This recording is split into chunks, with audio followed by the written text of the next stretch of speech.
మన ఉండవల్లి ఫ్యాబ్రికేషన్లో మీ కృష్ణవేణి చేయిస్తున్న వరకు ఇప్పుడు చూద్దాం రండి. ఇది సింగిల్ బెడ్రూమ్ అనమాట. ఈ సింగిల్ బెడ్రూమ్లో చిన్న ఫ్యామిలీ వాళ్ళకి కబోర్డ్ చేయడానికి మన కబోర్డ్ వర్క్ ఇదిగోండి. ఇది వచ్చేసరికి కిచెన్ అనమాట, చాలా చిన్నది, చాలా బాగుంటుంది.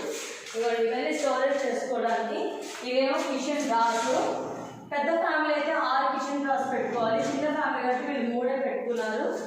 ఇది వచ్చేసరికి ఇక్కడ మనం గ్యాస్ అది స్టోర్ చేసుకుంటాం. ఇప్పుడు ఇదిగోండి ఇక్కడ వచ్చేసరికి పోపు డబ్బాలు అవన్నీ పెట్టుకుంటాం అనమాట. అంటే ఇది ఐరన్తో కూడా చేసుకోవచ్చు, వీళ్ళు బాక్స్ టైప్ కాకుండా లోపల అరమాటలు కట్టించారు. ఇది బెడ్రూమ్. బెడ్రూమ్లో ఇప్పుడు బీరువా ప్రత్యేకంగా మొయ్యకుండా డైరెక్ట్గా అటాచ్ చేసుకుంటాం బీరువాతో పాటు. అంటే బీరువాకి వీళ్ళు పెట్టుకోలేదు, మళ్ళీ వాళ్ళు బీరువా ఇంట్లో పెట్టుకుంటారు అనమాట. అయినా సరే మొత్తం బాగుండాలని ఈ బీరువాకి ఇలాగే సేమ్ మొత్తం ఇలా కబోర్డ్ వర్క్ సింపుల్గా